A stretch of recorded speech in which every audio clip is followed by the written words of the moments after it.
Terroir. I'm Simon Jacob, your host for this episode from Jerusalem. Before we get started, I ask that wherever you are, please take a moment and pray for the safety of our soldiers and the safe return of all of our hostages. Welcome back to the Kosher Terroir, where tradition meets terroir and every bottle tells a story. Today, we are diving into a vineyard that's rewriting the rules of kosher winemaking with a pure, natural touch. Meet Petachya Winery, where ancient craft meets modern wine. Nestled in the heart of Israel's Ela Valley, this boutique winery handcrafts high-quality, additive-free wines using hand-picked grapes and zero preservatives. Led by a young visionary duo of Yaakov Singer, the CEO, and Petachya Wittenstein, the passionate winemaker behind the bottle, Petachya Winery is all about authenticity, sustainability, and soul. From the cotton paper labels to zero plastics, every detail reflects a deep respect for the land. So pour yourself a glass of wonderful kosher wine and let's swirl, sip, and savor the story of Petachya Winery right here on the Kosher Terroir. Welcome to the Kosher Terroir. Thank you for having us. It's a pleasure having you in the studio. It's wonderful. So I have with me here Yaakov Singer, Shalom Bracha. Shalom. And I have Petachya Wittenstein, who represent Petachya Winery. Shalom. So, Baruch Hashem, welcome. Thank you. Thank you for having us. I was quite surprised to taste a bottle of Petachya, and I was really kind of blown away by it. So we'll discuss it a little bit, but welcome. Thank you. First of all, I could say it on public record now. It is amazing to be in your house. It's a beautiful house. And Baruch Hashem. well, I first just wanted to start off with a surprise because Petachya has been telling me the whole way here. It's my birthday today. Yeah. And I had to play it like I didn't know about it. I said, no way, it's your birthday. That's so cool. But really, I brought a present. No way. Yeah, and I wanted to bring it here because I said, it's your birthday. Wow, we're going to do this podcast. It's such a big night. So I brought something he would enjoy. Wow. You can edit this out. Yom Huledet Sameach. No, I think that's cool. Yeah. No way. Wow. Yeah. Oh, wow. Your favorite nuts. That's to the best winemaker in the world. And the best brother-in-law. Yes. Well, by the way, brother-in-laws. Wow. Yes. That's cool. So this is for what is all it? to have. These are salted almonds, salted cashews, dried mangoes. No, I'm a crazy cashew lover. Oh, good. But you know what I do normally is I freeze them. Really? I put them in the freezer. If you ever want to have, cashews that are really crazy, just leave them in the freezer. You pop them out. It's an incredible snack. That's a Definitely first. going to try that. Okay. Yeah, it's cool. Thank you for the surprise. Wow. Yeah. It's a big day. Cool. How old are you? Do you mind me asking? No? Okay. 32. Younger than ever. Wow. Yes. 32 years young. Oh, Wow. Hashem. It's and you live in Bet Shemesh, Yeah, you said. both live in Bet Shemesh, not too far away from each other. Okay. Oh, thank you. No problem. And our wives are sisters. Cool.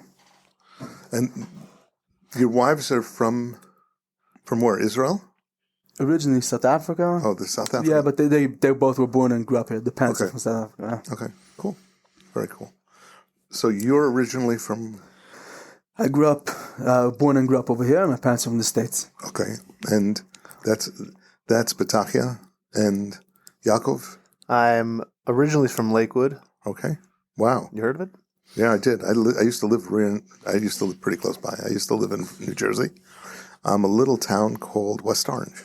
So does being in Israel ever get old to you? No. No, not at all. Isn't it the greatest thing on earth? Greatest. It's like unbelievable. There's no better place to raise your children than here in Israel. I 100% agree. It's like crazy. I couldn't move back to America. Right. Yeah. I love visiting America. Yeah. But I can't see myself living there. It's kind of crazy. How did you guys get interested at all in wine? Okay, so a few years ago, Yeah. there was a few stuff that caused me to start making wine. One thing was also a little bit of a halachic thing, which was I wanted to create wine which would be perfect from all halachic point of view, which means not cooked, no additives, which sulfite actually is considered one of the additives, which is not royal gabe mizbeach. And that was one reason how I started making it. Another reason is also because I realized that I buy a bottle every week. I'm very creative, Baruch Hashem, do different stuff. I'm like, why buy wine if I can make my own? So I figured, how hard could it be? The first year wasn't too great. Also, the second year wasn't. But the first year, someone said, "Okay, maybe you should learn how to make wine." That was but then eventually, I was getting better at it, and people started liking it. Yeah. So did you have a mentor? Did you have somebody that you went to learn how to make wine, or you just researched it yourself? So a lot of it was research. A lot of it was experience, just issues that I came up with as I was making the wine. And since Baruch Hashem, I'm sensitive to different small details, I was able to notice different issues coming up and realizing the issue and looking for solutions. And that's how the wine was perfected. Give me an example. What sort of things? Okay, so one of the big issues with natural fermentation, spontaneous fermentation, is that it could be stuck, and then you have other stuff growing, right? And as you mentioned, which is something which I've heard in other places also, that in a lot of wineries, once they have a commercial yeast, then everything is contaminated. Yeah. So we have a bag of commercial yeast which we don't use. It's just there to save if we see something stuck, which we actually don't use it.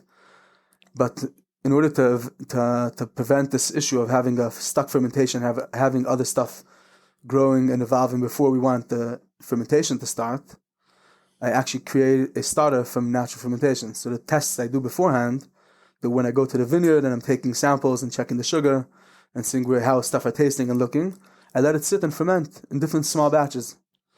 And I'm able actually to see that I can see one of them evolved into a much nicer smell, good smelling, tastes good. And I use that for my starter. So it's still natural fermentation. Yeah, but it's not. It's a natural fermentation of your selected yeast. But it's the same vineyard. Okay. No, that's great. Oh, I'm not. Yeah. It's an interesting way around that. It's an interesting way around it, which is exactly what other people would do if they had the patience to do that. They choose to take, buy commercial yeasts. I mean, many of the winemakers experiment with yeast all the time. They're constantly. It's funny. I've found that many of the winemakers started out making bread and pastries and stuff like that. And then they went into wine. And I said, you notice a path? Like you're a yeast addict. You just like yeast. And that's what you're working with. Yeah. So I never thought of it. I actually went the other way around because I've made lechem machmetzet from our yeast of the wine. Yep. Using that Isn't to ferment. That great? Oh, it tastes delicious. And it's beautiful. It depends what sort of wine you're using, but if you're using red wines, it's a beautiful pinkish color, and it's just... Yeah, but once it was started, once the yeast were taking over the flour, I would just continue adding flour, and the thing was alive, and made a few bets from it. Yeah. And no, it's amazing. It's absolutely amazing. Yeast is an amazing thing. I mean, it's this live vehicle that does everything. So... Right. I like describing how the natural fermentation. I guess maybe we have a debate if you're considering this spontaneous fermentation, but no, it's not spontaneous. It's okay, but go ahead. Okay. When there's this in the wild yeast, even though I don't know, I'm not able to control a specific strain of yeast, obviously, because there's probably millions of them. Yeah. Of different strains, even though they might be all from the same family, pretty much, except from the bad ones. But when you have this fermentation going on, I like looking at it as this big battle, like this war battle. So there's different units, different types of soldiers, and everyone's doing their thing, right? Some of them are going to take over the battle in the beginning, and they're going to be dominant and start eating all the sugars, and sometimes also cannibalistic, eating also other yeasts. And then eventually something's going to cause them to die out, and there'll be some other strain taking over them. Now the commercial yeast, from what I researched, a lot of them they're so strong and dominant, and especially putting a lot in at one time, just going to take over the party, especially if you you started out with killing all the wild yeasts with sulfite or maybe cooking, whatever it is. Mm-hmm. So having this whole battle happening together, a lot of these yeasts, when they get to the end line, which is the end product, the wine, so some of them are giving different aromas which you would not be able to get with the commercial yeast because it doesn't exist in the commercial yeast. It's its own strain, its own family. Not really its own family, but its own thing affecting it if it's... It's the reason they use commercial yeast is control. Right. I mean, that's what they're trying to do. They're trying to control it. You're a risky guy, okay? But I'm just telling you. I attest to it. Okay. And we're talking, the winemaker here is Petachya. So that's one who's talking the most in the conversation, at least at the moment. But so I get it. What you're doing is finding ways to make the variety of yeast, number one, from a natural source that you're seeing, and then being able to control it so that yeast strain wins out, or the yeast strain you want wins out over the other strains that are there. Because that's the reason why once you use a yeast in a winery, it's very hard to say I'm going to use wild yeasts, because the yeast strains just, once you develop them to be stronger, just kind of take over. Right? Yeah, and you can't get them out there in everything. Right, so you're talking about the risk, so I'll just, I don't want to sound too radical. No, go ahead. But I'll try being natural about it. I've been thinking about it when I went into making wine. Everyone's been saying it's such a big risk, and I get it. I understand why people are saying it's a big risk. But one question keeps on coming up to me is, the whole ancient world made wine like this. Now, some people will claim and say their wine wasn't so great. Okay. I think that it's hard to prove. First of all. Second of all is that the ancient wine industry was a massive part of the industry. So it's hard to say that it was just like something like people forced down their throats. Especially if it was coming from Yavne, they just recently found that... they were producing millions of bottles of wine. Right, in the Yavne. In Yavne. Right. Israel was one of the biggest distributing countries. Yeah, I wonder how their systems worked, what their process was like. And a lot of manual effort. It must have been. A lot of manual effort, but there was also a lot of, variability in it. We're getting very crazy about trying to make consistent wine every year, and we want it to taste a certain way, and we want to taste it the way it used to taste. It tasted when we made it last year. When we're talking about consistency of the product, we're not trying to be consistent. We're creating we're letting the grapes pronounce themselves, and a lot of our work is really preventing stuff that could ruin them. If it's temperature, if it's us, we like, for example, the whole process of making the wine. Every time you come into the winery with gloves and masks, which I don't know any other winery who would do that, and that's because preventing minimal, not having any spit and any other bacteria coming in. So stuff like that, which keeping it clean, sterile, chitui and different stuff we're doing to make sure that we're not having other interference that could ruin this wine. But again, going back to the point of how they made wine in the ancient times, I always have the question, how did they manage making... It must have been some industry that was worthwhile because everyone was doing it. So obviously it wasn't going bad as much as people today are feared that it might go bad. And they were managed to do it. So there should be some system, and I believe that we're not experienced enough yet because we have other solutions that we don't have to get to that experience. So we're just going around it. And I want to suggest something even a bit even more extreme, is that I think that a lot of wine, you have this amazing vineyard, unbelievable terroir. So we have this amazing land, temperature, a climate, and someone making the wine. And everything's amazing. But then, after you made this unbelievable wine, you have to sell it because someone has to eat at the end of the day. Right. Even with all of our love for wine, we also want to make a profit from it. Right. So they take this amazing product, and technically they have to do a process, a little bit of ruining it, hoping you're not going to ruin it too much, and still continue having this unbelievable product with this, preventing it from going bad, giving it longer life on the shelf. and hoping your wine still stays good. In other words, obviously today we were able to control it, and there's lots of different methods to make sure the wine still comes out good. But I think that pretty much everyone would agree that if you were able not to put in any additives, you wouldn't do it, right? There isn't any reason to add something which really doesn't add to the wine. At the worst case, it's ruining something. If you're lucky and you know what you're doing, so you're not ruining it, but it's also definitely not adding anything. Okay, there could be a little bit of argument on that point. But yeah, I hear you. So again, if we're talking about like looking at risk, our chazon, like our vision of what we're trying to do, is figure out, sort of cracking the system of how to create natural wine with I'm not going to get into it when I say minimal intervention. Yeah, so I'm not getting into the whole what the different laws and the different hagdarot, how people are going to describe it exactly, but I'm saying giving this grape, letting it pronounce itself, and moving away all the stuff that could ruin this wine, which is also one of the reasons why we haven't done wood. We haven't used oak.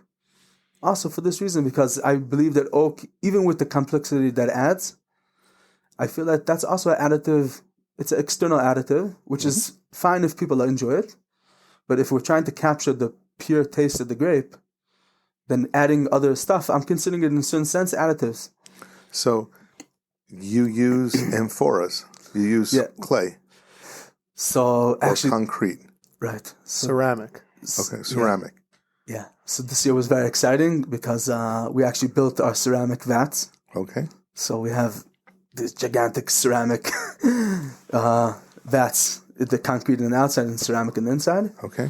And glass, and we're gonna move to when we grow a little bit more. We'll get either also concrete and also amphoras and amphoras. Yeah. Amphoras. I'm actually experimented in wild clay, in clay from the mountains, right, and created different vessels from it.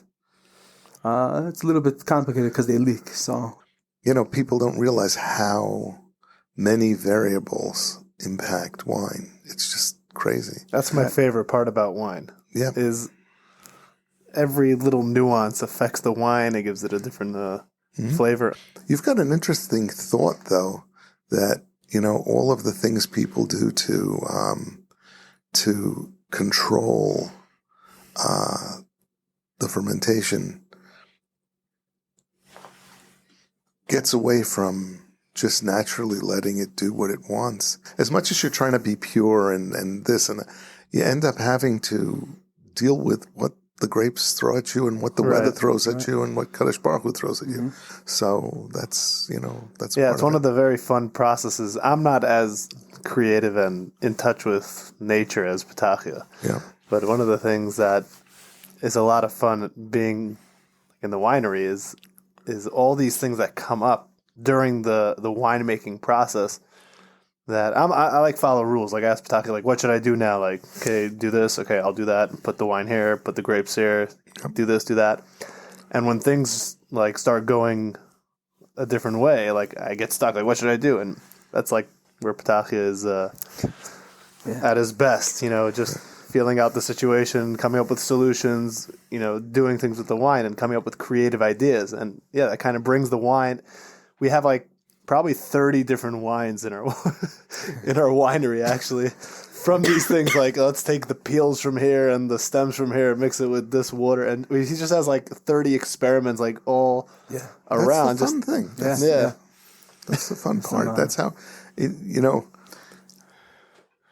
not a lot of people are able to experiment like that.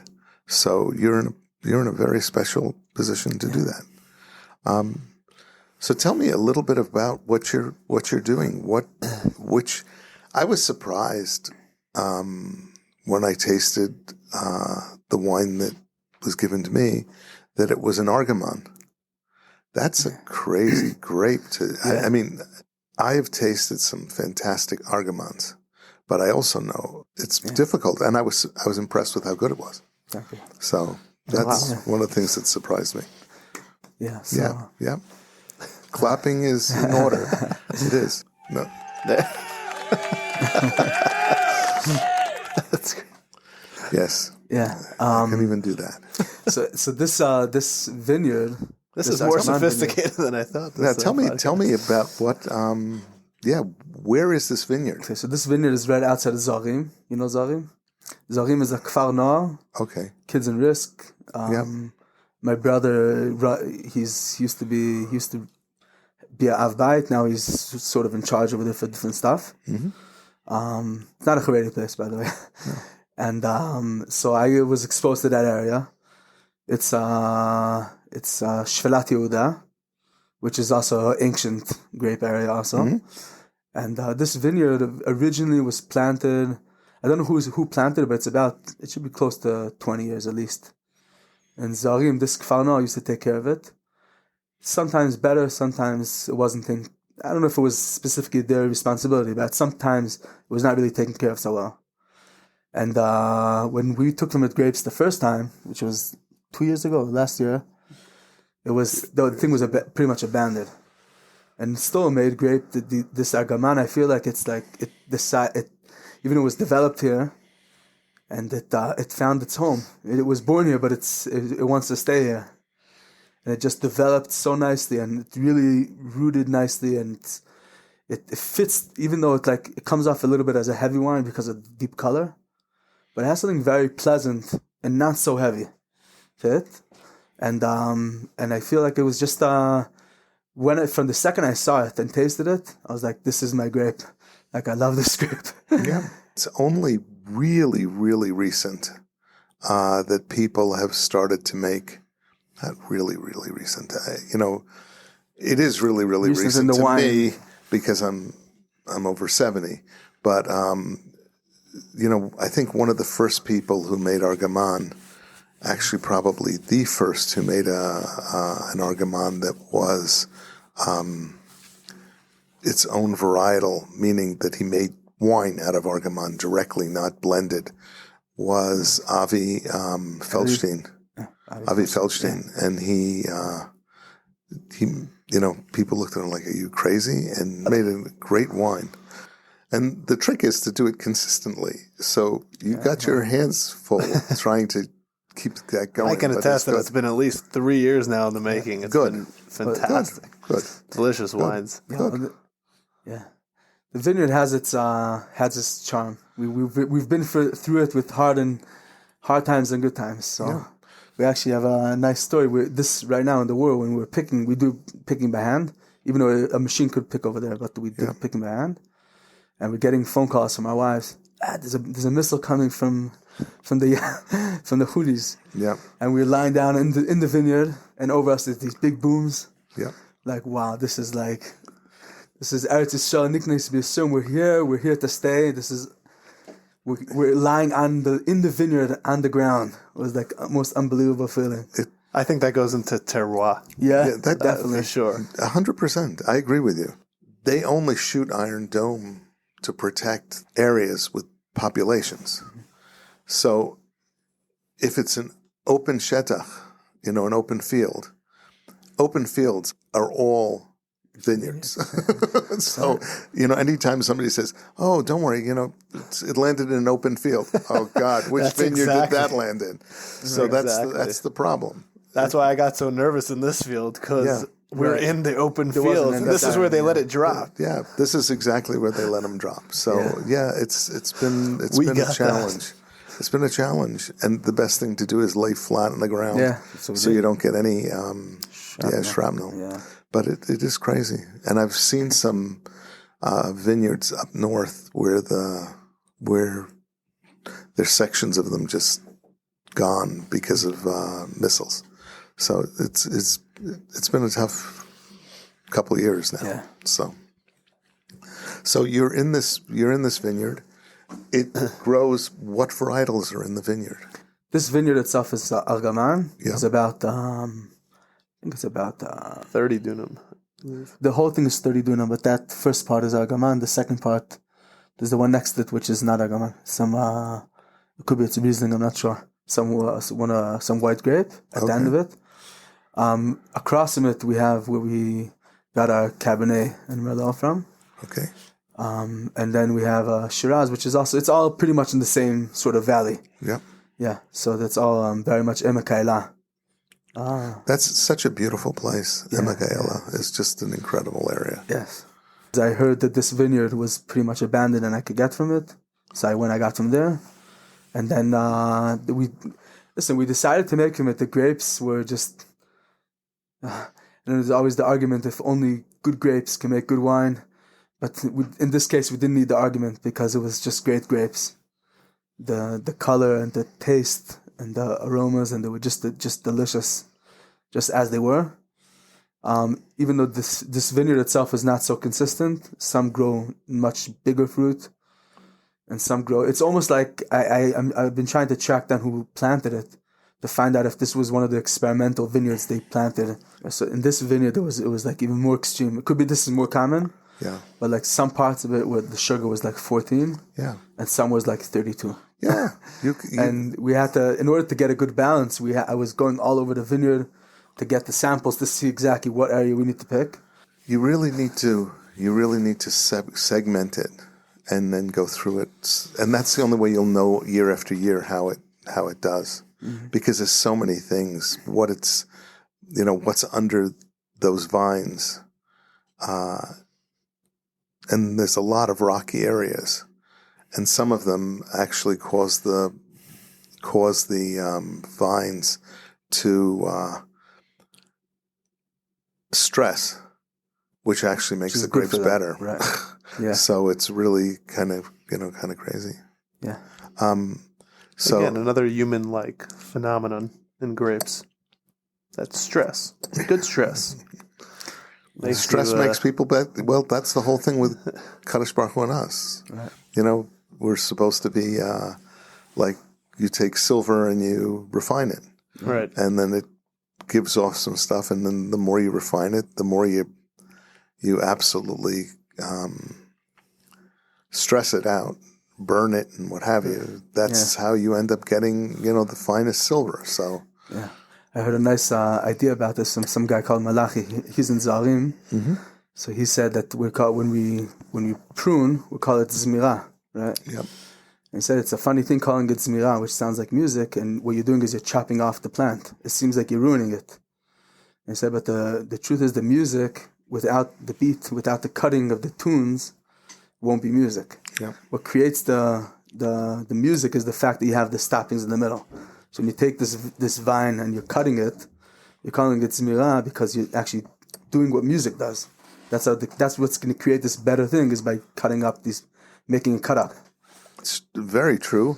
It's basically, instead of having noise, right, you're improving it. Right. And that's what we're supposed to do with everything in the world. The difference between us and the Buddhists. The Buddhists are supposed to go through life and not even leave footprints. If they could walk through the sand and not leave footprints, that's exactly what they ideally want to do. And with us, it's exactly the opposite. If you've walked through life and you haven't even left footprints, you've wasted your life. God put us here to improve everything. So it's really special. So what are we going to taste? Let's taste something. This is my favorite time. Go for it. Yeah, Carnian, maybe. Okay, so this Carnian is from a very, very special vineyard. Okay. I started telling you before. There's a very nice story about it. You want to start with the Carnian first? Well, let me ask you a question. Let me ask you a question. Yes. You don't make any whites, do you? So this, we actually, I wasn't able to get white grapes like the ones we wanted to get. Yep. But this is the surprise wine, and I'm letting you know this is like just because I know you appreciate interesting, out-of-the-box style wines. Yep. Or at least to put it on your portfolio that you tasted this wine. Yeah. So it's actually made from edible grapes, what's called edible grapes. You want to try the white first? Yeah. Go for the white is more, let's just say it's sort of experimental. I brought it here just for people who appreciate wine. Okay. But which one is that? It's crimson. Yeah, crimson. You've heard the grapes? No. Okay.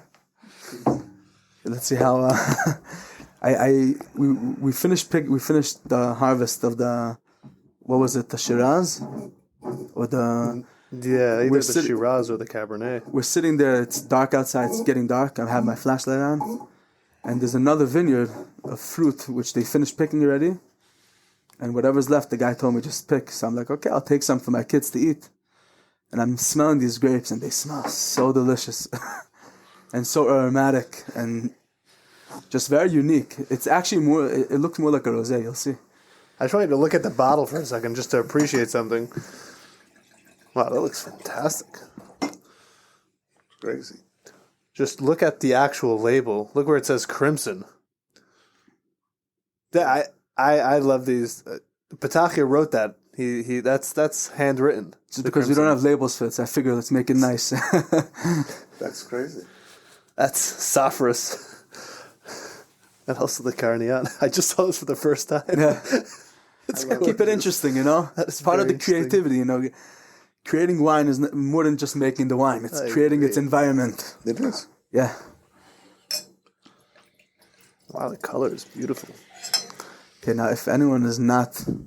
This is not anyone's palate, so feel free. I won't get insulted. No, we'll try it. We'll try it. L'chaim tovim shalom. Chaim. This smells like... I would wear this as a perfume. This is the color of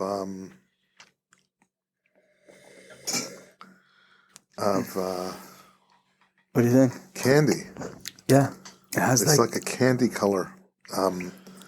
It's not really a white. It's like a rosé, but it's not like a rosé that I've ever. Yeah, because the grapes are sort of this color just in the grape. They're not red, but they're not white. There's some type of combination. Mm-hmm. I can't believe this is what it tastes like now. Yeah. I tasted this a few months ago. It was like a watered down, just completely out of balance. So I actually cooled this off a little bit, which it would be great if it was a little chilled. Yeah, you could. Yeah.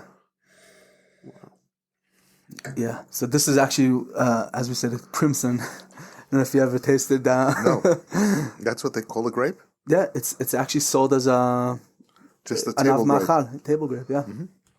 So this again is part of a little bit our being a little bit naughty, breaking the rules. Little bit, yeah, because okay. I feel like we're creating, we're making new stuff. So why not experiment and see what can happen? Cool. As in the cork. Yep. What's your thoughts on the wine? It's really interesting. It's not. That sounds bad. No, I don't mean to be bad. It'll open up a bit more. Yeah, it definitely. It's going to take a little bit of time. I've never tasted anything like it. Yeah, me too.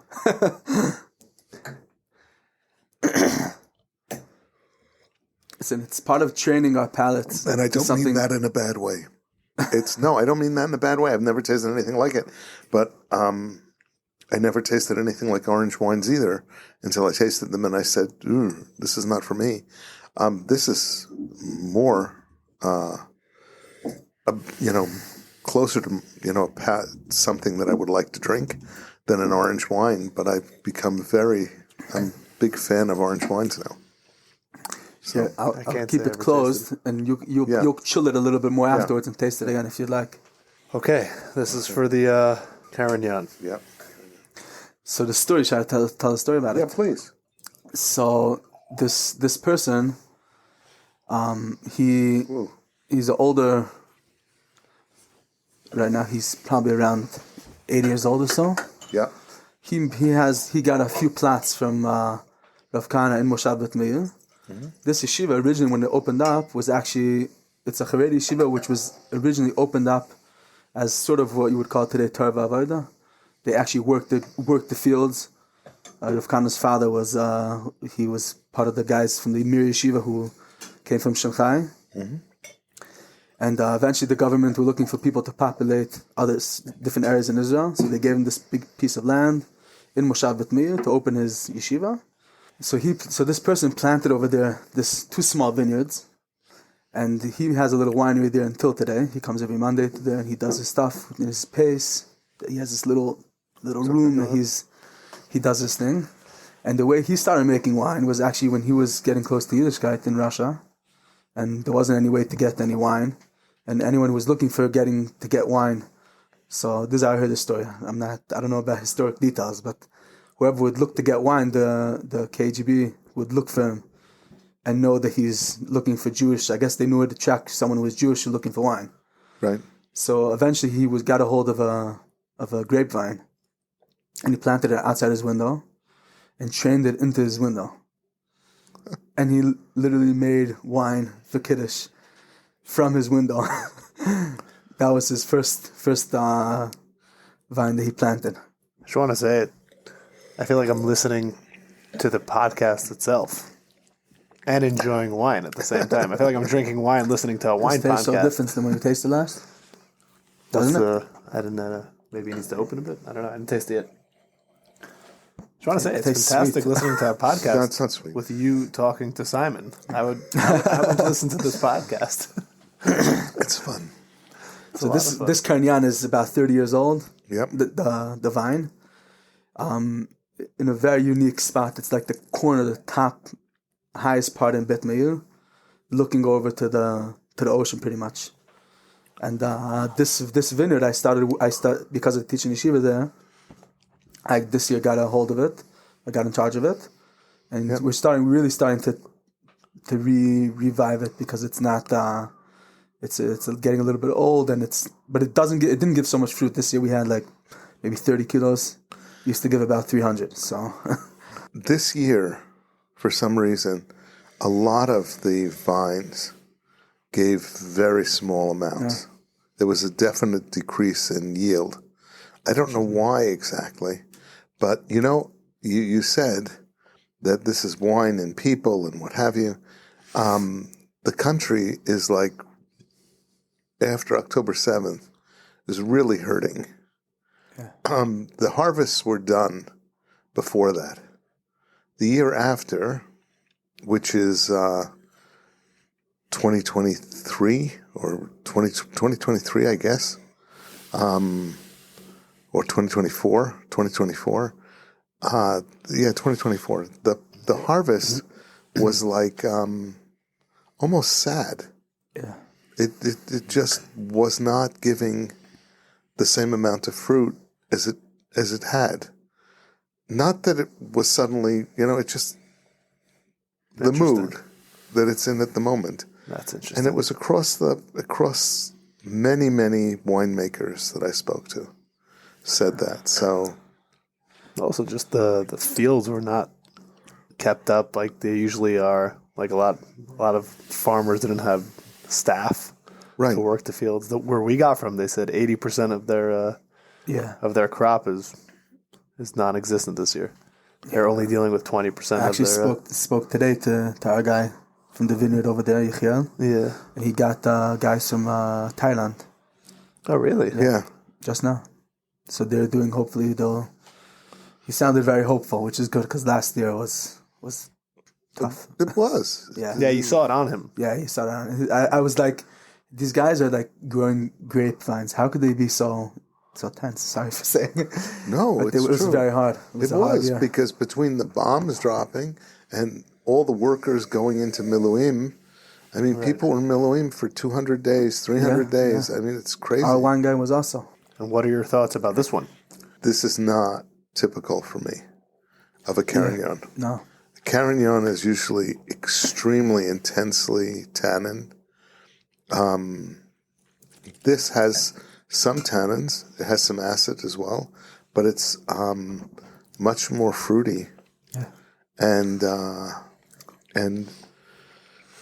it's also kind of candy-ish. There's like kind of a candy I'm trying to taste. hit that smell. What is it? It's candy, like toffee maybe, like some, like caramel maybe a little bit burnt. Yeah. Has it gotten more fruity from the I don't know, past? tasting it I don't like a recall this either right? a few months ago. Yeah. Yep. I don't know. I didn't taste it originally. But the finish is quite long. Okay, so the thing that's cool is it's really nicely balanced. The front of the palate is nice, the mid palate is nice, and it's got a long finish as it goes through. I'm still tasting it, Yeah. and it's which is really nicely done. It's also a natural fermentation and no additives also.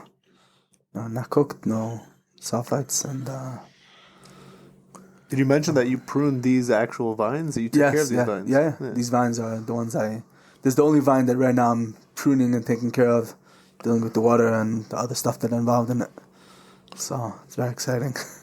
So as you see, the more he's involved in the bottle, you see just the more flavors there are. Yeah. No, it comes out with the... Again, the human grape connection. Yaakov is the marketer. Yeah, Yaakov is. Yeah, you're noticing that. He does his work amazing. He really is. Listen, artist. How do you say him? Artist starve, right? Starving. So yeah, I'm just taking his art. Yeah, I'm enjoying his art. The way we started it, because I wasn't planning to get into this thing at all. Because I was making wine, enjoying it, lovely to drink it, giving to everyone, throwing party. And we're flying together in England, the whole family, for our sister-in-law's son's bar mitzvah. And he on the plane, he's like, listen, you got to sell your wine. Like, listen, I don't know how to sell. I'm an artist. I make the stuff. Right. So going to my perspective for a second, to cut you off for a second, sorry. No. Is that for a few years, he's been making wine now for 4 years. Yeah. So, and he's my brother-in-law, so we eat a lot of the same meals together. We'll be at my in-laws' house. We'll both be there for Shabbos. Yeah. And I'm the recipient of this wine every week. And I'm just enjoying it. And I'm loving this wine. And I notice, I can't get this wine anywhere. It's unique. You're not finding this, like you said, you could tell a Castel, you could tell this Petachia. Amazing. And it's... and eventually I said, this has to get out there. This wine has to get out there. Yeah. And what's interesting is that there's actually been a lot of people who say the same sentence. Like once they're drinking this, it's it's a whole nother world in wine. Like it's not someone actually, I don't know if this is a good thing or a bad thing. Someone's like, he tasted this. He's like, it doesn't taste like wine. He's like, it's missing the wine taste. I'm like, you're probably referring to the wood flavor or whatever, sulfites, whatever it might be. But it's a unique. No, it's definitely it. I don't know what he meant by that. It's definitely wine. It tastes. It's not what he was used to. I know. It's not the characteristics. Yeah. One thing I like to do with people who are not so experienced in lots of wines, but they try to describe just in a practical way where you taste the sulfites, is I say, take a wine you like that has sulfites, and drink it together with wine without. And you really get the idea of where the sulfites are hitting you. And the different little bit of a slight metallic taste, which the sulfites are adding. Now, the better the wine is, they're able to, I don't want to sound too extreme and say to disguise it, but it blends in and you don't taste it too much, which that's obviously what we're trying to do. I do have a theory that a lot of wines are wooded. Yeah. Because they put too much sulfites, because they have to protect the wine. And the wood, this is my palate's opinion, if I could say it that way, the wood is able to sort of disguise the sulfite, the off taste of the sulfite.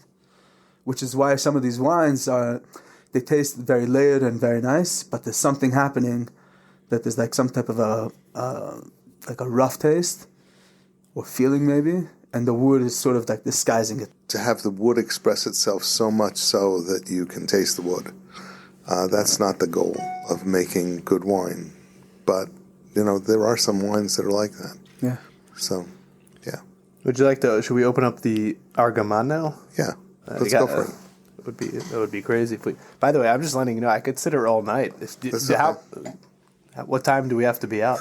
Hey, we're okay. We're good. Yeah, we're good. We're good. Right. We're good. The question is, who's carrying us out? No, it's okay. No. We're not drinking that much. No. We're used to these little tastes. Yeah, it's good. Another nice thing I like to tell people when they drink our wine, I think it's true for all wines. People ask me, so should I let it air out? I say just taste, open it, drink a little bit, and taste it, because I think every wine in a certain sense is alive, but when there isn't something preventing the liveliness, I think it's allowed, the sulfites are doing that. As you're drinking, you really feel the process that's going through, and really taste the process it's going through. Because we manage the oxygen so well, sometimes it's not even exposed enough to oxygen. Right. But when we're trying to describe what oxygen does, you spoke about it a little bit before. Yeah. I like saying, as just to help, just to understand it more, is if you have this beautiful fruit, and it smells good and delicious, but when it's closed up, there's no exposure to your nose or to open air, then you're not able to get all the good aromas and flavors coming out of it, right? Right. Now, if you take a knife and start chopping into it, what you would do is you're actually destroying the fruit by chopping it, but you're actually letting out the aromas and flavors because that's how you're able to get it. Similar to that, when the wine is getting oxidized, part of what's happening is that the oxygen is ruining it, but it's really taking it apart, breaking it down. And that breaking down is what exposes the smells and the aromas and the flavors breaking out of it. The Argaman has is really pretty incredible in that it has great tannins. It's great. It's wonderful. It is. The finish is still going, but it's the acid is more present, which is good, and the tannins are more present. I really like this expression of Argaman. Yeah. I was surprised. I didn't think I would. I really didn't think I would. Why is that? Because of its difficulty to... Yeah, and also that, you guys are new at it and what have you. Somebody, the person who showed it, gave it to me, I think he promised you that he would share it with me. And he, Thank you. And he said, well, okay, what do you think of it? And I said, and then I tasted it and I went, it's not half bad. This is pretty good. And I was pretty surprised. So, yeah, he's a good guy. How would you rate this on like a qualitative level? Like, this expresses a lot of things that a number of people would love. There's some people who are hardcore French wine people who will never go for this. Okay? They just won't. Number one is because it's got a certain amount of, I don't want to call it roughness, but because it's natural, it has no preservatives. There's no sulfites. So it's got this natural edginess to it that normally is killed, normally is beaten down. And I kind of like it. So I understand what you're trying to accomplish with it. And I like it. I would drink it. Nice. It's interesting. My wife has a much better palate than I do. And I've heard you say that. And she likes it a lot. We had it here, and Really? yeah. I heard you had it it was a day after it was open, a few days. Yeah.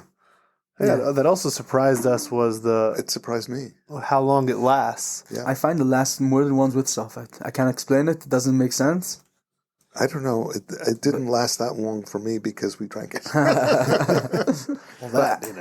We had a group of people, and everybody went, "Oh, we got to taste that," and it was gone. So that was. Yeah.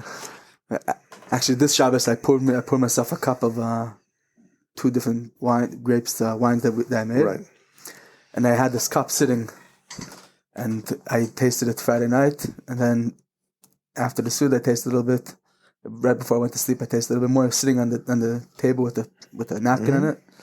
And then when the siren went off on Friday night, after everyone's back into bed, I go, I got and a half sleeping, tasting it, really seeing its evolvement within 24 hours. I finished it by Avdallah, and it was like taking this journey, this a Shabbos allowed journey with this cup of wine, these 2 cups of wine.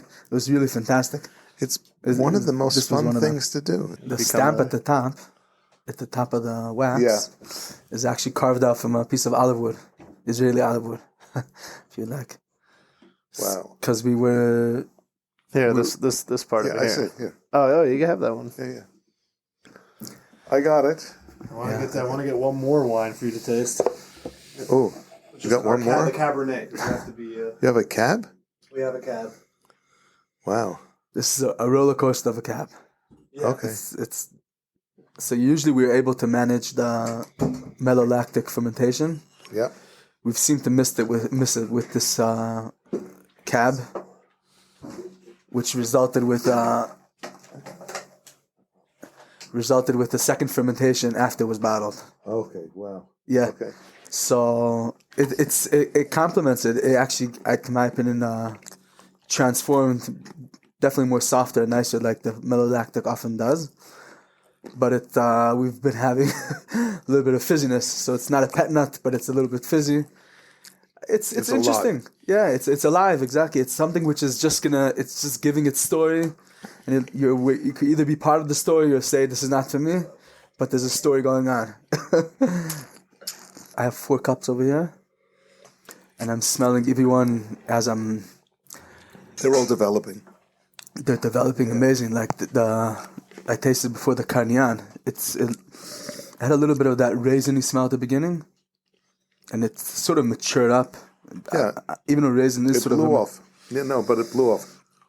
And just I think that as we say, the party in the nose, the different started. smells coming out and jumping from one smell to another. Mm-hmm. And as much as I find a lot of people are very developed on their palate, I've been always very developed on my nose, smelling stuff and sensing different stuff. And I just find it, like, first of all, the liveliness, everything's so alive. I'm just really enjoying smelling one by one, jumping through them. It's almost like hearing their story, if I could be poetic about it. What's interesting to me is how much they open up. I would have thought that like wines with sulfites would actually open up a lot because they're more contained and closed in from the, like, it needs to aerate and all that. And I thought natural wines would be more, what you get is what you open is what you get from the beginning. But I was shocked. Like, I'm still like how much it develops along the. Yeah. I'll tell you why. Because the sulfite actually protects the wine from oxidizing somewhat. The natural wines don't have that protection. So they might actually develop more when you open them up. But I don't know. Interesting. How are they for you? How are they? This is... Oh, is that the cab? Mm-hmm. I'm very curious what your take is on the cab.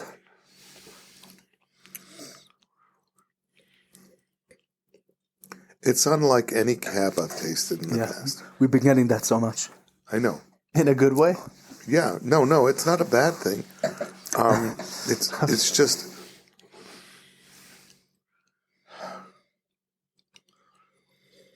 There is a problem. Yeah. I'll tell you what the problem is. It's too good. No, I was kidding. No, it's... Sorry. It's almost unfortunate to put labels on these bottles.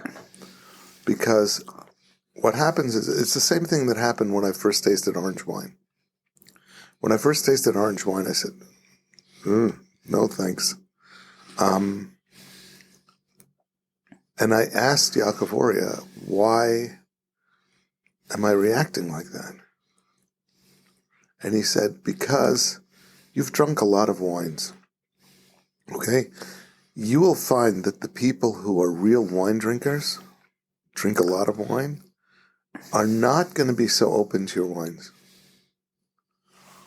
Because when you drink a lot of wine, your brain creates boxes. And you put different flavors and different tastes in each of those boxes. And when something doesn't fit in a box, your automatic reaction is to reject it. Okay? I'm sure people who are like new wine drinkers taste this stuff and go, whoa, this is great. You know, when I've tasted wine in the past, it's been not for me. This tastes good. I think that's what the reaction you're going to get. I'd be surprised if it isn't. Why do you think that would be? Because it's not like this cab. Doesn't taste like a cab. It does taste like a cab after you think about it, but your initial reaction is that it doesn't taste like a cab. And it's like, oh, well, this doesn't fit into the boxes that I have prepared for tasting this. I'm just telling you what my opinion is. Yeah. I think that a lot of when you're saying it doesn't taste like a cab, I feel like this is what cab tastes like, if not for us interrupting it with a lot of other stuff. In other words, we'll leave this bottle here for you. Open another cab. Yes. And try seeing where they link together, where they're the same and where they're not. Right.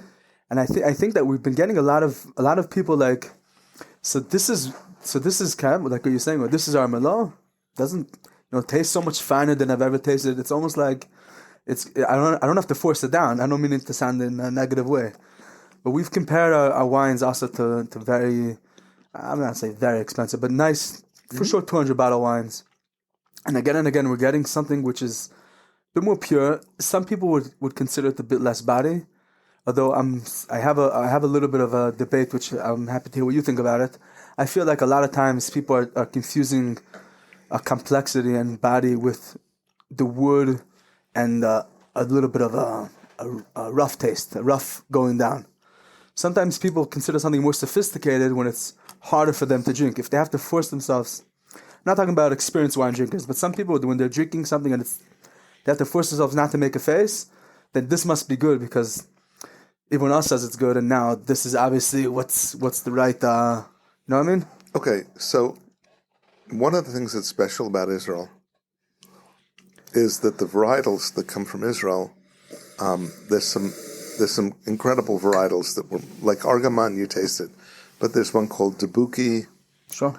There's Hemdali. There's a bunch of Gendali, and there's also Hemdali, I think, as well as one Gendali. Gendali, yeah. They're most of the wines that came out of Israel, besides Argaman, which was created recently, were wines that were lighter and brighter and more drinkable in a warm climate. I mean, now we're warm climate here now with air conditioning is not like the warm climate was 100 years ago when there wasn't air conditioning. When it's hot outside, you could either drink something that's a little bit lighter and fruitier, or you can drink a heavy cab. What do you think people are going to drink? They're not going to drink a heavy cab in the middle of winter, like this last week here, which was the middle of winter, where the temperature went down into the 40s. Cabs are great. But when it goes up to the 80s by the end of this week, the last thing you want to start drinking is a heavy wine. So these are a little lighter. Even this cab is a little bit lighter, but it's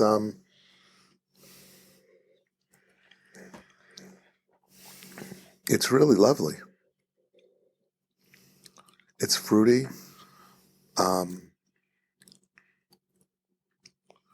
It's a lovely wine. Thank you. So I think you're going to get a lot of takers. Takers. Oh, yeah. People are going to want to drink this wine. I'm still curious why you think that the first-time drinkers would like it over the... meaning why, if it's your first time... Because I'm a cab lover. Yeah. So when I drink this, it's too light. It's not the typical cab, heavy-duty cab, super fruit-forward. This is fruity, but it's lighter. I like it. But people who are like starting out, you're saying they don't have a box yet what they're expecting, so it would. The people who are starting out, a person would drink this and goes, "This isn't so tough to drink. This is nice. It's a pleasure." Isn't that a funny statement, though? I'm still trying. Isn't it a funny statement? Yes, it's a crazy statement. But typically, you'd buy a French wine. It wouldn't be approachable for 20 years.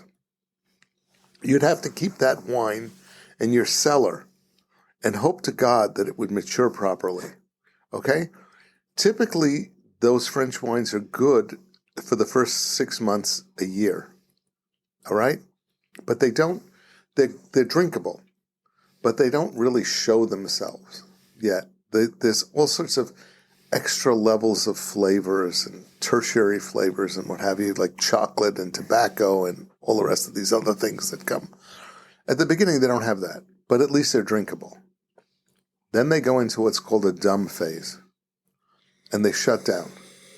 And when you drink them, then they're nothing. They're nothing. They're either acid or they just really don't have a taste. Until they haven't a taste. There's tannins and stuff that just are not pleasant. Unless you swirl them for hours and leave them open for hours and what have you to try to combat that. But that doesn't bring out the tertiary flavors. That just lowers the hurdle of being able to get in and even put it in your mouth and not spit it out. And then after 20 years, 25 years, it might have developed these incredible tertiary flavors with chocolate and this and that and what have you. And there's some wines that I've tasted that are just amazing like that. But that's crazy. Why should I buy something and have to sit around for 20 years before I can drink it and it's drinkable? I have a question for you about this. Anything. Do you feel that or think that the view that a lot of wine drinkers have is if this wine, they look at a bottle and like, oh, it's 2024. Nah. Like they have expectations that a wine must be only good if it's like from 2000 and before that. No, it's ridiculous. It's French, right? There's some people have that attitude about it, but the truth is that that's not the way wine works at all.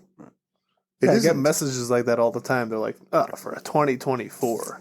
For 2024, but the problem that you have is the older wine gets, it doesn't get any better unless it's made to get better. Right. And most of the wine isn't. So you can take a bottle of Barkan and that's from 1998 and you can open it up and it can be absolute rubbish. It's not about that. It's about there's certain wines that can age and certain wines that can't. Right. And if you've got a wine that can age, it's the same thing with whites. There's certain whites. People realize that whites don't age. Okay? Most people feel that like a rosé, you have to drink a rosé within the year it was made. After that, it's not good anymore. Or if you drink a white wine might be good for 2 years. It's not good after that. That's not true. It depends on the winemaker. It depends on what he's made. There's a wine by Yaakov that's a 2009 Semillon that tastes fresh and delicious and wonderful. They're Italian wines that if you drink them the first 2 years, they taste like water. And it isn't until 2 or 3 years into it that all of a sudden they've developed other flavors and they're amazing wines. Right. And, that's wine. The other thing is that there's no good wines or bad wines. I mean, there are, to be quite honest, there really are. But overall, it's not about what somebody else says. It's about what you taste. It's subjective. There's no, it's like a scam that people come back and say, oh, this is like, and there are some wines that you'll taste that somebody will say to you, like as an example, some of the French wines that are pretty crazy that taste like graphite or that taste like ink that develop into something that's like really kind of special. But 99% of the wines don't have that sort of characteristic or capability. So I know people always a lot of people I'll give the wine to. Any wine, you'll hear it a lot. Yeah. They'll drink wine and they're like, wow, like I really enjoy this bottle, but hey, I'm no connoisseur, so Right. like what do I know? Like for all what's good for you. Right. That's what I what the always whole say. thing is. Right. Like if you enjoy like it, if you're enjoying it, enjoy it. Go for it, guys. Go for it. There's a lot of wines that I don't like, but I enjoy wines that are interesting. These are interesting wines. Yeah. So I enjoy them. I think it's very important that you're saying these stuff because I feel like a lot of the young world, like we're surrounded with a lot with the younger guys, and a lot of people are like they have like this fear of missing out from the sophisticated generation who are drinking what they believe in tradition and what they think is like considered good wine, and instead of enjoying a wine they like, they're busy trying to taste wines that people are telling them that it's good, and they never develop enjoyment for wine, even though they could, because they never experienced something that which is suitable for them. I'm gonna have some other cognac. You know what? I want some more of the Argaman. I am the Sarah Mashkin as well. It comes with cells. It's one of my That's the favorite cab? jobs. That's This the is the Argaman. Okay, the Argaman. That's what you wanted, right? So I want the Argaman in this one, and I want the cab in this one. Sure. Thank you. Yaakov, you're getting it. I'm so nervous every time. Why? Because I don't have that muscle memory yet. on that No, spot. it's okay. It's okay. I don't want to miss the. The edge of that, the widest part of the mouth. Yeah, Okay. there it is. Which one would you like? The kind. Yeah. Just the cagnans.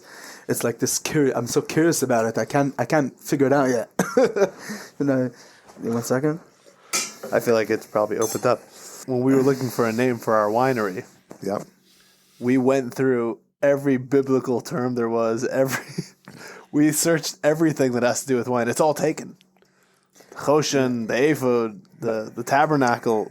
Yeah, but I just gotta say, if you're already bringing this up, that it's a bit weird for me to have the name of the winery under my name. Like I call up like the guy dealing with some part of the wine.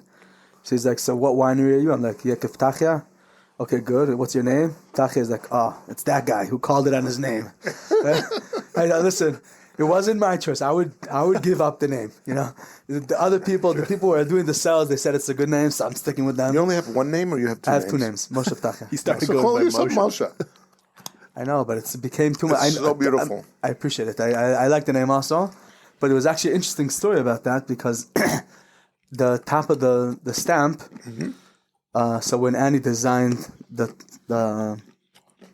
this thing, The stance, the top of it. right? So this is a pay Yeah. in ancient Hebrew, but turns out that it looks more like a J, like some interesting J. Yeah. So it's like Hashem said, like it's Yaakov, like people called him J for years. So it was like JP, yeah. Hashem like put it in. Mishamayim. Nachar is amazing. Yeah. It's really amazing. So I guess we could also go for JP. Also works. I'm like the Purim story in this wine. You find me hidden in the bottle somewhere. Hidden in the cellar somewhere, drinking the bottle. That's me. I'm also there. Also, I made it. Another thing about the enjoyment of making wine is there's nothing more enjoyment when you come to the winery and you taste wines. We're not big spitters, to say the least. Yeah, wine's meant for drinking. And we taste and taste and taste. Yeah. But you really learn a lot. Like you start from when the wine's like just developing, and you really follow the process. It's so amazing to be there through the whole story. It really is special to do that. I often tell people, they say, when you buy a bottle of wine, how long should you wait before you open it and what have you? I never buy one bottle. I always buy at least two. And what I do is I drink them at different times. As soon as I get a bottle, I'm happy to open it. I don't wait forever unless it's a crazy bottle that I know is not going to be drinkable yet. And then but I normally open it and I taste it. And I taste it through a period of time. I taste it over a week or what have you. And then a year later, what have you, I taste the second bottle. Or if I get a case, I'll drink them periodically. And because I like to see how a wine develops over a period of time. And that's the interesting part about it. It's like if you only met a kid when they were 2 and they were the cutest kids in the world, it'd be wonderful. But unless you meet them later and really see what the kid turns into, you're really seeing a very stifled view of that kid. Yeah. So it's another human grape connection. It's totally. Very interesting theory. I want to ask you what you think about it. It's known that the wine, when the Gemara speaks about wine, they had to dilute it. Yeah. And I was wondering, tell me if this makes, just a theory I'm throwing out. I'm wondering, let's say that there was a strain of yeast that was strong enough to eat sugars up to 30-40%. So if you would have very sweet grapes and the yeast would not die out from their own alcohol environment, then theoretically we should be able to have wine coming up to 30-40%, which is pretty much like what you would drink a scotch, whatever. Yeah. Which wouldn't be possible to drink a cup of kiddush or 4 kaises without diluting it. That would be a nice explanation for what they experienced then as wine wasn't able to drink without diluting it. And if that, it's a little bit close in history to say that such a strain of yeast was extinct. Yeah. It's not so far away, but if that would be true, that would be an interesting explanation for that. What do you think about it? I think it's a cool explanation. I always wondered, because the truth is that I've never I've never heard of a winemaker who made wines that were that you needed to dilute. Among the Sephardi Rebbeim, they don't want to drink. They're very careful about which wines they drink because they want it to be fully wine and they don't want it to be diluted wine. Right.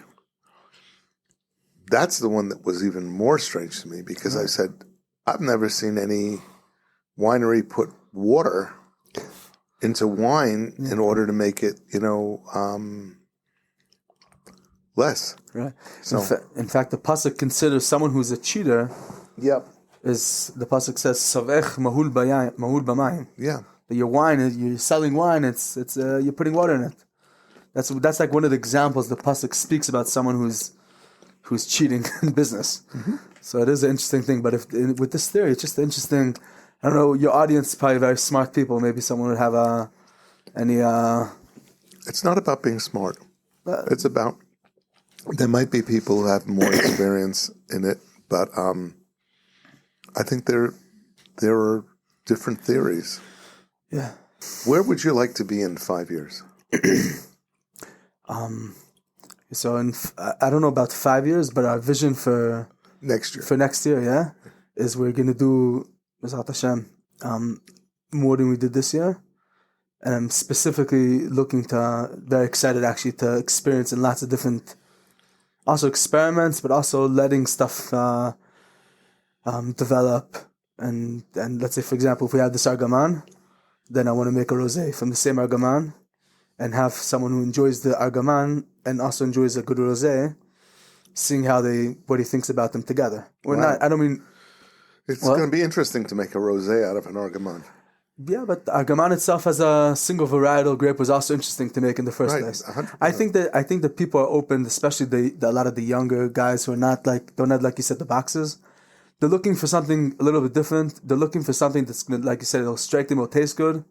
It doesn't have to be the most sophisticated, but it'll taste good if it's a Argaman, if it's an over red rosé, because Argaman's probably going to be, an over red rosé, like a much a deeper rosé. Deeper rosé, but it'll still have that lightish, like acidity, like the liveliness that a rosé would have. And I think that would be appealing to a lot of people who are looking for something a little bit different, specifically being natural fermentation and no added sulfites. I think that would be a nice, that's just one example. We have, what I would like to do is to try to get a hold of, originally we thought about 4, I don't know why we decided 4, but get 4 different types of grapes every year and experiment with them so we could actually see which grapes we like the most and try working not only with what the market likes, which that also we'll try doing, which is typically like the Cabernet, Merlot, you sort of can't go wrong with it. But we would like to try with lots of different types as much as we could get our hands on. And also it's important to us to, be involved to a certain extent with the guy growing the grapes, with the vineyards. 100%. And it's a big challenge because a lot of these people who are growing the grapes are looking for you not to be in their business. They don't want you messing with them. So it's a little bit of a challenge, but I think we have some guys inside some guys working for us right now, and he's involved in that Emek Island, that area, and we're hoping with Zat Hashem to get a hold of different varietals and different types. It'll be good, Zat Hashem. Yeah. Cool. Just to add to that, he also besides for the Argaman and then the Argaman Rosé, he's also going to serve sourdough bread made from the Argaman yeast. Yeah. That'd be cool. So you get like a full... Right. And then we have the meat. If we ever do like a little bit of a eating type of... barbecue. Right. So the meat is going to be marinated with the wine. Yep. The bread's going to be fermented with the yeast from the wine. Yep. And the cow itself ate, the leftover of the grapes. And also, we actually have vinegar. This is not a mistake vinegar. We actually created vinegar from using the stems, and we actually had to add sugar because we wanted to get a strong vinegar. I have some at home. I gave you a bottle of that. Yeah. It's the most delicious vinegar. That's a hot thing. Today, it's even more than wine. If you can make good vinegars... Really? Yes, that's a very hot thing. Chefs, all of these chef restaurants are looking for vinegar. Yeah, okay. So I'll tell you another cool thing about it. We actually have it, some of it fermenting with... This I will use wood chips because I'm happy with it. Yeah. So it's oak, but it's Israeli oak.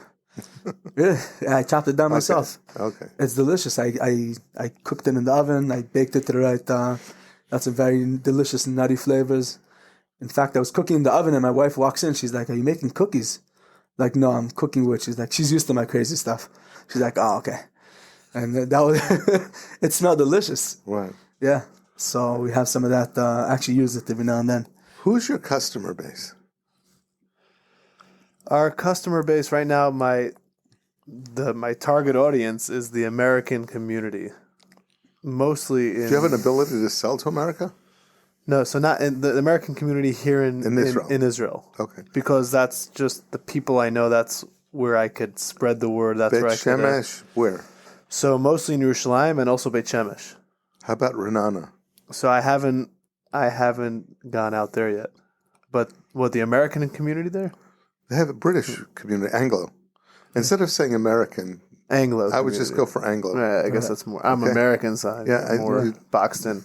Yeah, but no, I see the world as you have anyone who's not Israeli. Yeah, sure. The Cleveland the Rebbe we used to be close to him. Who? Cleveland the Rebbe. Yeah, Isn't that Tells? No. No. Cleveland the Rebbe. It's an interesting. But he has his bases in Renana. Okay. I believe he was a Holocaust survivor. I believe he didn't have kids, but his stepson is Rebbe right now. Okay. Very nice. No, but there's a lot of Anglos in Renana, Herzliya, Renana, what have you. Yeah. I would love to get out there. Also, the Israeli community. I'm not. It's just if I had to take a starting point on where to start with my sales, it's going to be, who you know. Yeah, who I know, and right. or have an easier time connecting to. So, what's your volume like of what you produce right now? So this year we produced roughly 1,500 bottles. Okay. For sale. Yes, I get it. you produce more than that, but you're keeping some of them back. Right, not everything we're able to let out in the market for sure. Not right now. Even like right now, we had with the Cabernet, which started out amazing, and then surprise, surprise, natural fermentation, second malolactic fermentation, which we were able to control it. I thought I was under control on that one, but we were learning. So yeah, but yeah. So not everything we're gonna release. We want to release only highest quality. And only stuff which we think it tastes delicious and something which someone would taste it and enjoy.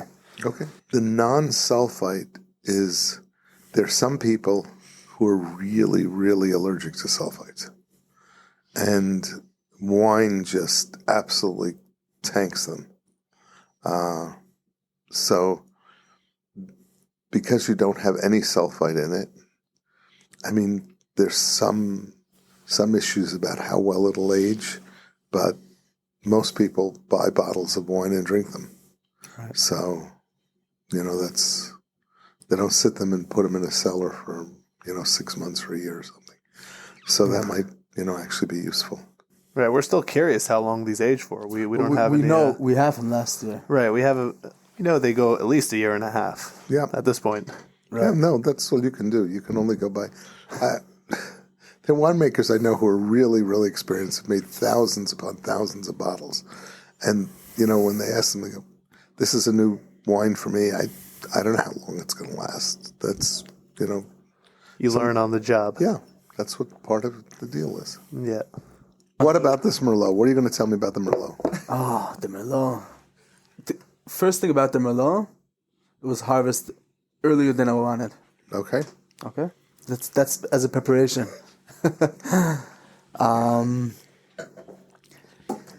Wait, here. Pour that into the spitzer. Yeah, in the bucket. Yep. I don't want to say too much, but I have a feeling you're going to be like, this is not the Merlot you're used to tasting. That's not going to be strange to me tonight. How's the Merlot? It needs to open up a bit more, but it's starting out nicely. Yeah, our Petachia is. You got to tell them. You got to tell them the story of the. No, by the way, we did. It came out. It was a very late harvest, and Nadav had a group of students from the States. I'm pretty sure. Yeah. And they wanted to help out in the vineyards and help Yeshua Yisrael and everything. So they came to his vineyard midnight and did a whole harvest after his machine went already. After Yatir's machine went. So we had all these bundles of grape. Half of them were already ripped off. So already some of them started fermenting on the vines. It was already like 32 bricks. Very high, very sweet. And we make this wine. And one night, one of the vats we used, it was actually a demijohn because it was a small amount, blew up from the pressure. It hit the ceiling. It was lots of fun. But it happened. The cap blew off of it, or the cap blew off, and the wine squirted 2 meters high and hit the ceiling. We have in the winery, in the ceiling, a big splatter. That was one of the adventures. But this is actually one of the wines that this is the example what you're saying before about people should drink wines that they enjoy. My wife doesn't like wine in general. It's a very sweet wine she'll enjoy. But this wine, she's like, can I have some more? Like I took it out. I say, I think you'll enjoy this one. She tastes it and she wants some more and she wants some more. And this is like a real, it's a sweet wine, but it's not like it has also a lot of tannins and a very dark color to it. The Petachia. Right, it doesn't have a sugar sweetness to it. No, it's not a sugar sweetness. It's a very winey taste, like very wine. It's just such an interesting wine. It's like it's probably like a port. It's like port, but without the porty smell, without the oxidized port, without that. Just a very much heavier, much thicker, just a very nice wine. Like I could drink it also very cold and also like room temperature. Both are delicious. Cool. What's your thoughts on the Merlot?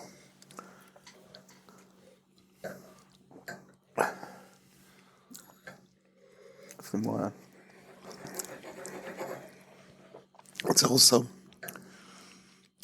It's definitely a Merlot. That's so funny. I always say that. I say it's so Merlot-y.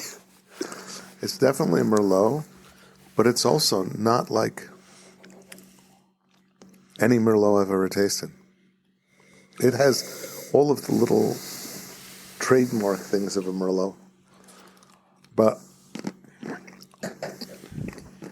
it's a little different. These are all slightly different wines.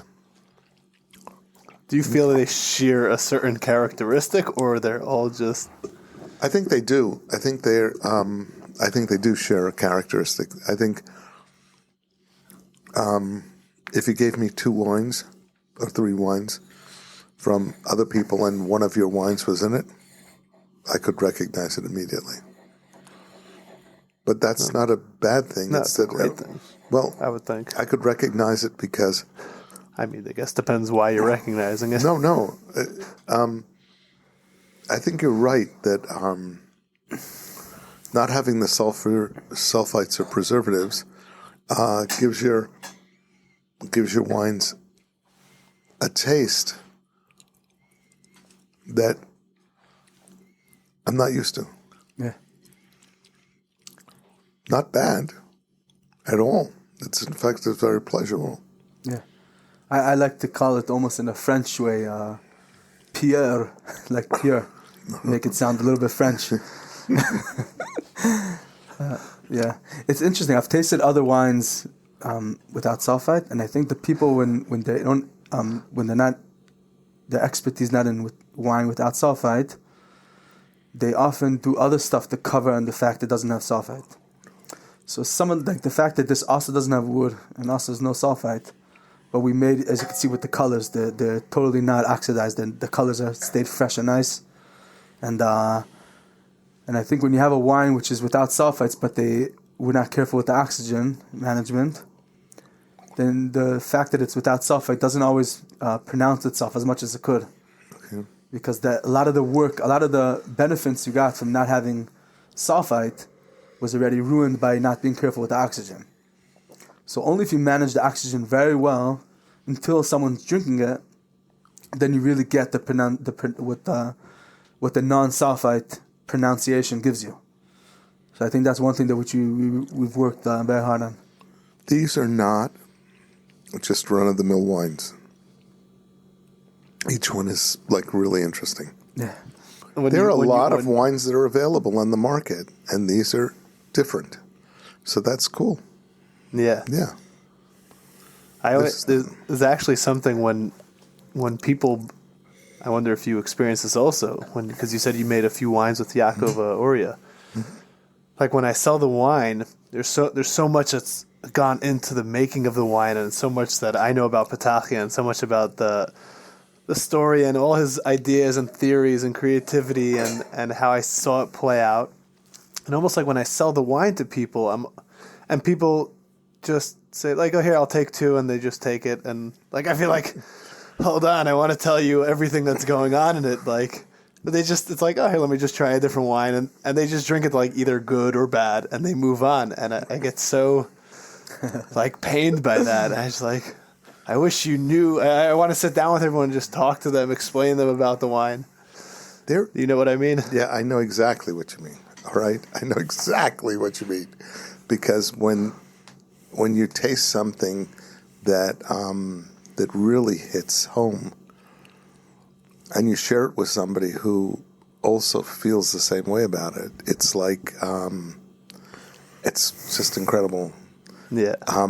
When we're at Shabbat table, and I'm talking to a couple of people who are really into wines, and we're all into wines and what have you, and the rest of the table like just shuts down and goes like, God, like when are they going to stop talking about wine?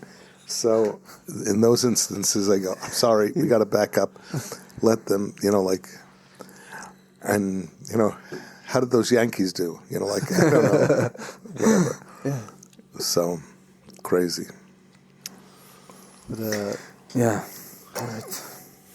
L'chaim. L'chaim tovim shalom. Baruch Hashem. Merlot. But it's a bit lighter than the other one. I don't know. What I know is that they air out properly, even though they do pick up a bit of a a second fermentation. If aired out properly, they really... I think that's an unusual thing for that cap, to have the second fermentation. You just have to... Malolactic fermentation is either most places would manage it and put in malolactic bacteria, and start the fermentation on its own before they bottle it. Right. I didn't think this would happen, and yeah. The truth is, in perspective of keeping the wine aging longer, safer in the bottle, I think it actually would help. I have a theory like that. That might actually help the shelf age. Shelf life. Shelf life, yeah. As long as the bottles don't burst. Right. No. So the pressure wasn't. No, 100%. Yeah. No, the pressure wasn't that strong. Okay. It just It doesn't taste. The fizz was like a little bit of. It's a fizz. Not unusual. No, there's sometimes when you see like a slight fizz in the cup once you open the bottle, but it's like I'm not seeing that, but I am definitely tasting a little bit of a fizz on my tongue. Right. Well, this one, we opened it this morning. Okay. Preparation for this. It's cool. Yeah. Wow. Wow. Wow is right. We went through a lot of bottles. Yeah. Okay. So thank you. Thank you very much for being on the Kosher Terroir and for humoring me. And it's a pleasure for you to be here. Really enjoyed the conversation. All right. It's been very enjoyable. Thank you very much. Pleasure.